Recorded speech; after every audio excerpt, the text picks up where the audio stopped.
Hey guys, Nelson here, and we're actually headed into the France Pavilion.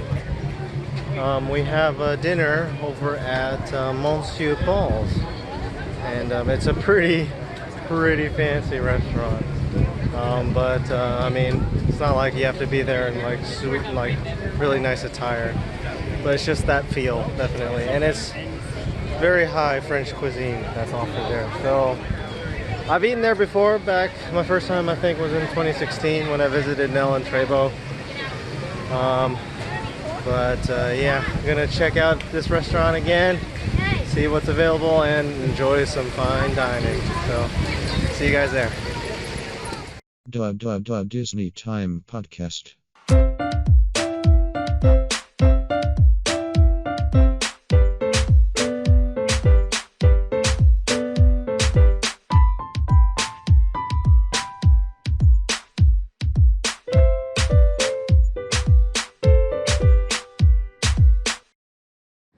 Back here in the France Pavilion is Monsieur Paul's. Just hidden in the back way here. Nell has checked us in, I believe, so just waiting for a reservation.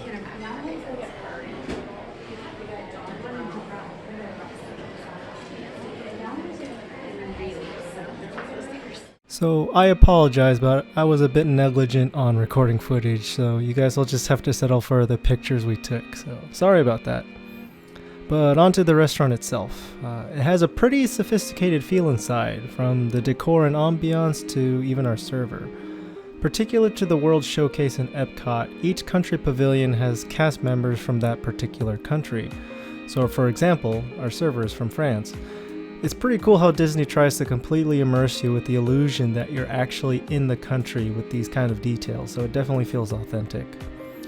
As I'm panning across the main dining area, you can see that there are tables right next to the windows. These are perfect for dinner viewings of the Epcot evening light and fireworks show, like for example Illuminations. Although this show is ending by summer 2019 and it will be replaced with a new show. So again, this restaurant is located in the France Pavilion and is the second floor on top of the Chefs de France restaurant, another table service restaurant, just not as fancy. As you saw at the start, there is a winding staircase that leads you upstairs, although an elevator is available for those with disabilities. So for our meals, they do offer a few appetizers and entrees, and even a couple prefix meal options as well. There's a 3 or 7 course meal. The 3 others in my party opted for the 3-course prefix meal, and as their first course they got the carrot mousse, shrimps, lemon jelly verrine. They said it was okay, not particularly to their liking, but I guess all for the sake of trying something new. I unfortunately don't have a shot of their second courses, 2 of which, if I recall correctly, did get the oxtail broth, and the other person got the chilled lobster a la nage. I apologize for my pronunciation. These I do believe they enjoyed, particularly the lobster. And lastly, for their entrees, they got the seared buffalo tenderloin, the roasted veal tenderloin, and the seared swordfish wrapped in phyllo dough.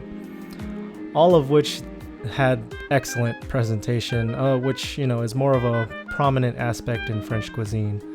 So for example, the swordfish entree was served in more of a bowl, and it was wrapped like on top with the baked phyllo dough on top. I was told that both the buffalo and veal were masterfully cooked and weren't gamey at all, so overall very appetizing.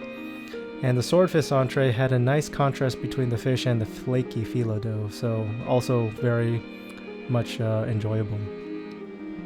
But enough about their food. Let's go over what I got. I didn't order any appetizers in particular, but I did go for the seared beef tenderloin.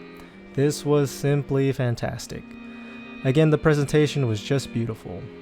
This meat was amazingly tender and juicy, and the bordelais sauce, again I apologize for my pronunciation, paired very nicely with the meat, and the vegetable gratin was great, not overcooked, and it was seasoned very nicely. I thoroughly enjoyed this dish. With my entree, I did order a glass of red wine, and in particular, this was a French Merlot. I unfortunately don't really remember what exactly it was, like the winery where it came from, but it was an authentic French Merlot. I was pleasantly surprised with this Merlot, as I typically prefer Cabernet Sauvignons or Petit Syrahs for their bolder flavor and tannins. But I guess I'm just used to California Merlots, which are more subdued.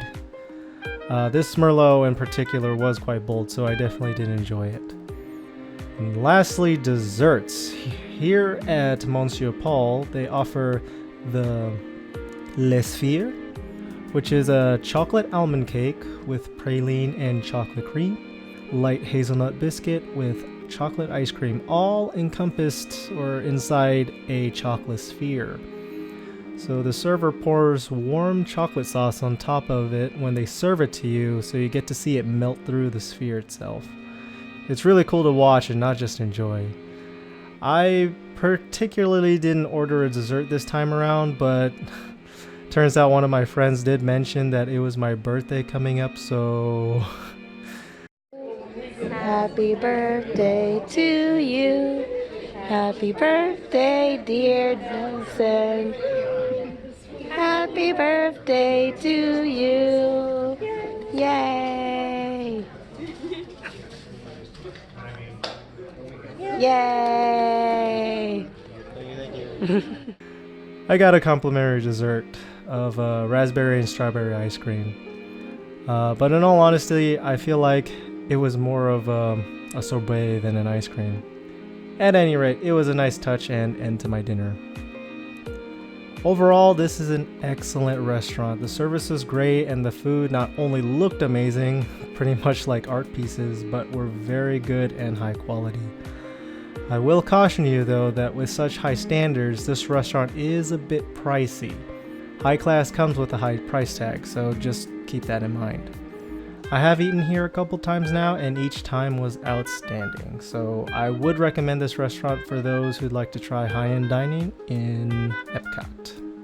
Hey guys, thanks for tuning in to our YouTube video and for watching this latest video. Please click on either of the videos on the either side here, and also please subscribe to our channel. Go to disneytimepodcast.com where we have our podcast as well as some more of the vlog videos, and we also have our Instagram account linked there. So check it out. Thanks.